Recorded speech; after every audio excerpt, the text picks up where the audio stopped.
ಪುತ್ತೂರಿನಲ್ಲಿ ಮತ್ತೆ ಬಿಜೆಪಿ ಪುತ್ತಿಲ ಪರಿವಾರ ಜಟಾಪಟಿ ಮುಂದುವರೆದಿದೆ. ಶ್ರೀನಿವಾಸ ಕಲ್ಯಾಣೋತ್ಸವ ಕಾರ್ಯಕ್ರಮದಲ್ಲಿ ಜಿಲ್ಲಾ ಬಿಜೆಪಿ ಉಪಾಧ್ಯಕ್ಷರನ್ನೇ ಹೊರದಬ್ಬಿ ಪುತ್ತಿಲ ಪರಿವಾರದ ಕಾರ್ಯಕರ್ತರು ಹೈ ಡ್ರಾಮಾ ಮಾಡಿದ್ದಾರೆ. ಪುತ್ತಿಲ ಪರಿವಾರದ ಪ್ರಮುಖರು ಶ್ರೀನಿವಾಸ ಕಲ್ಯಾಣೋತ್ಸವ ಕಾರ್ಯಕ್ರಮಕ್ಕೆ ಆಮಂತ್ರಿಸಿದ ಹಿನ್ನೆಲೆ ಕುಟುಂಬ ಸಮೇತ ಆಗಮಿಸಿದ್ದ ಪ್ರಸನ್ನ ಕುಮಾರ್ ಮಾರ್ತಾ ಅವರನ್ನ ಅವಮಾನಿಸಿರೋದು ಬಿಜೆಪಿಗರ ಆಕ್ರೋಶಕ್ಕೆ ಕಾರಣವಾಗಿದೆ. ಮಹಾಲಿಂಗೇಶ್ವರನ ದೇವರ ಸನ್ನಿಧಾನದಲ್ಲಿ ಬಂದು ಕಣ್ಣೀರು ಹಾಕಿದ್ದಾರೆ. ಯಾರು ಅವಮಾನಿಸಿದ್ದಾರೋ ಅವರಿಗೆ ಶಿಕ್ಷೆ ನೀಡಬೇಡ, ಬದಲಾಗಿ ಬುದ್ಧಿ ಕೊಡು ಅಂತ ಪ್ರಾರ್ಥಿಸಿದ್ದಾರೆ. ಈ ಬಗ್ಗೆ ಮಾಧ್ಯಮಕ್ಕೆ ಪ್ರತಿಕ್ರಿಯೆ ನೀಡಿದ ಅವರು, ಪುತ್ತಿಲ ಪರಿವಾರದಲ್ಲಿರುವಾಗಲೂ ನಾನು ಸಮಸ್ತ ಹಿಂದೂಗಳಿಗಾಗಿ ಕೆಲಸ ಮಾಡಿದ್ದೇನೆ. ಬಿಜೆಪಿಯ ಜಿಲ್ಲಾ ಉಪಾಧ್ಯಕ್ಷ ಸ್ಥಾನ ನೀಡಿದ ಮೇಲೂ ಹಿಂದೂ ಸಮಾಜವನ್ನ ಒಟ್ಟುಗೂಡಿಸುವ ಪ್ರಯತ್ನ ಮಾಡಿದ್ದೇನೆ. ನಿನ್ನೆ ನಡೆದಂತಹ ಶ್ರೀನಿವಾಸ ಕಲ್ಯಾಣೋತ್ಸವ ಕಾರ್ಯಕ್ರಮಕ್ಕೆ ನನ್ನ ಮನೆಗೆ ಬಂದು ನನ್ನನ್ನು ಆಹ್ವಾನಿಸಿದ್ರು. ನಾನು ಕಾರ್ಯಕ್ರಮಕ್ಕೆ ಹೋಗಿದ್ದ ವೇಳೆ ಕಾರ್ಯಕ್ರಮ ಗೇಟ್ ಬಳಿಯಿಂದಲೇ ಹೊರದಬ್ಬುವಂತೆ ಕೆಲಸ ಮಾಡಿದ್ದಾರೆ. ಅವಮಾನದಿಂದ ಬೇಸರ ಆಗಿದೆ. ಇತ್ತೀಚೆಗೆ ನಡೆದಂತಹ ರಾಜಕೀಯ ವಿದ್ಯಮಾನದ ಬಳಿಕ ನನ್ನನ್ನು ಬಿಜೆಪಿಗೆ ರಾಜೀನಾಮೆ ನೀಡಬೇಕು ಅಂತ ಪುತ್ತಿಲ ಪರಿವಾರದವರು ಒತ್ತಡ ಹಾಕ್ತಾ ಇದ್ದಾರೆ. ನಿನ್ನೆ ನಡೆದ ಘಟನೆಯ ಬಳಿಕ ಬಿಜೆಪಿ ರಾಜ್ಯಾಧ್ಯಕ್ಷ ವಿಜಯೇಂದ್ರ ಅವರು ನನಗೆ ಕರೆ ಮಾಡಿ ಸಾಂತ್ವನ ಹೇಳಿದ್ದಾರೆ ಅಂತ ಬೇಸರ ವ್ಯಕ್ತಪಡಿಸಿದರು.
ಸಮಾಜ ಒಟ್ಟಿಗೆ ಅವರೊಂದು ಕೆಲಸ ಮಾಡ್ತಾರೆ. ಏರ್ಪಾಡು ನಾನು ಸ್ಥಿರ ಪೋಲಿಂಗ್ ಅಂತ ನಂಚಿನ ಸೂಚನೆ ಕೊಟ್ಟಿದ್ದೆ ಇಂಕು ಅವಮಾನ ಮಾಡ್ತಾರೆ.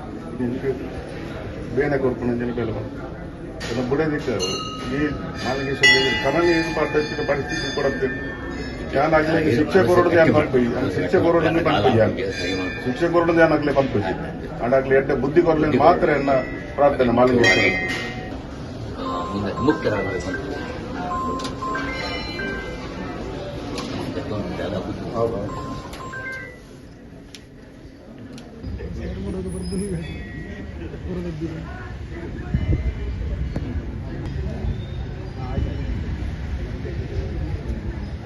ಶ್ರೀನಿವಾಸ ಕಲ್ಯಾಣೋತ್ಸವದ ಆಮಂತ್ರಣ ಪತ್ರಿಕೆ ವಿತರಣೆ ಗ್ರಾಮ ಮಟ್ಟದಲ್ಲಿ ನಡೆದಂಥ ಸಂದರ್ಭದಲ್ಲಿ ನಾನು ಆ ಎಲ್ಲ ಕಾರ್ಯಕ್ರಮಗಳಲ್ಲಿ ಭಾಗವಹಿಸಿದ್ದೆ. ಆನಂತರ ಚಪ್ಪರ ಮುಹೂರ್ತ ಸಂದರ್ಭದಲ್ಲಿ, ಕಾರ್ಯಾಲಯ ಉದ್ಘಾಟನೆ ಸಂದರ್ಭದಲ್ಲಿ, ಅದೇ ರೀತಿ ಪೇಟೆಯಲ್ಲಿ ಆಮಂತ್ರಣ ವಿತರಣೆ ಸಂದರ್ಭದಲ್ಲಿ ನಾನು ಆ ಕಾರ್ಯಕ್ರಮದಲ್ಲಿ ಸಕ್ರಿಯವಾಗಿ ಭಾಗವಹಿಸಿದ್ದೆ. ಹಿಂದೆ ಎರಡು ನಡೆದಂಥ ಶ್ರೀನಿವಾಸ ಕಲ್ಯಾಣದಲ್ಲೂ ನಾನು ಸಕ್ರಿಯವಾಗಿ ಭಾಗವಹಿಸಿದ್ದೆ. ಮೊನ್ನೆ ನಡೆದಂಥ ಸ್ವಲ್ಪ ವಿದ್ಯಮಾನದ ನಂತರ ನನಗೆ ಜಿಲ್ಲಾ ಬಿಜೆಪಿಯ ಉಪಾಧ್ಯಕ್ಷ ಸ್ಥಾನಕ್ಕೆ ರಾಜೀನಾಮೆ ಕೊಡಬೇಕನ್ನೋ ಒಂದು ಒತ್ತಡ ನನ್ನ ಮೇಲೆ ಹಾಕಿದರು. ತದನಂತರ ಬೇರೆ ಬೇರೆ ವಿಚಾರಗಳು ನಡೆದು ಅಂತಿಮವಾಗಿ ಪುತ್ತಿಲ ಪರಿವಾರದ ಎಲ್ಲ ನಮ್ಮ ಹಿತೈಷಿಗಳು ಆ ಕಾರ್ಯಕ್ರಮದಲ್ಲಿ ಭಾಗವಹಿಸಲೇಬೇಕು ಅನ್ನೋ ಒಂದು ವಿಚಾರವನ್ನು ಮುಂದಿಟ್ಟ ಸಂದರ್ಭದಲ್ಲಿ ನಾನು ಆ ಕಾರ್ಯಕ್ರಮಕ್ಕೆ ನಿನ್ನೆ ಬಂದಂಥ ಸಂದರ್ಭದಲ್ಲಿ ನನ್ನ ಪತ್ನಿ ಸಮೇತನಾಗಿ ನಾನು ಆ ಕಾರ್ಯಕ್ರಮದಲ್ಲಿ ಬಂದಿದ್ದೆ. ಆದರೆ ನಾನು ಸಭಾಂಗಣಕ್ಕೆ ಹೋಗುವಂಥ ಸಂದರ್ಭ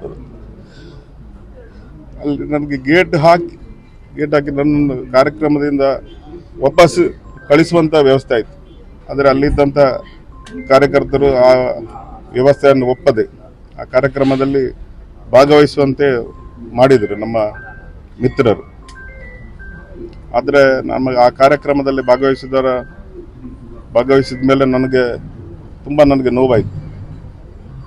ನನಗೆ ಅಪಮಾನ ಮಾಡುವಂಥ ಕೆಲಸವನ್ನು ಮಾಡಿದರು. ನನ್ನ ಮಾಲಿಂಗೇಶ್ವರ ದೇವರ ಈ ಸತ್ಯದ ಮಣ್ಣಿನಲ್ಲಿ ನನ್ನ ಪತ್ನಿ ಕಣ್ಣೀರು ಹಾಕುವಂಥ ಸಂದರ್ಭ ನಿನ್ನೆ ಬಂತು. ಅವಳು ಆ ಮಣ್ಣಿಗೆ ಕಣ್ಣೀರು ಹಾಕಿದ್ಲು. ಅದಕ್ಕೆ ಭಾರಿ ಇದು ಸಮಾಜಕ್ಕಾಗಿ ಈ ರೀತಿ ಕೆಲಸ ಮಾಡಿದ್ರು, ಈ ರೀತಿ ನನಗೆ ಅನ್ಯಾಯ ಆಯ್ತಲ್ಲ ಅಂತ ಬೇಜಾರು ನನಗೆ. ಮಾಲಿಂಗೇಶ್ವರನಲ್ಲಿ ನನ್ನ ವಿನಂತಿಷ್ಟೇ, ನನಗೆ ಏನೆಲ್ಲ ಆಗಿದೆ ಅದು ಮಾಲಿಂಗೇಶ್ವರನಿಗೆ ಗೊತ್ತಿದೆ. ಅದು ಅವನೇ ತೀರ್ಮಾನ ಮಾಡ್ತಾನೆ. ಆ ಮಾಡಿದಂಥ ವ್ಯಕ್ತಿಗೆ ಸಂಸಾರ ಇರುವ ಕಾರಣ ನಾನು ಯಾವುದೇ ರೀತಿಯಲ್ಲಿ ಮಾಲಿಂಗೇಶ್ವರ ತಪ್ಪು ತೀರ್ಮಾನ ಮಾಡಬಾರದು ಅಂತ ಮಾಲಿಂಗೇಶ್ವರನಲ್ಲಿ ವಿನಂತಿ ಮಾಡಿದ್ದೇನೆ. ನಿಮ್ಮ ಎದುರಲ್ಲೇ ನಾನು ವಿನಂತಿ ಮಾಡಿದ್ದೇನೆ.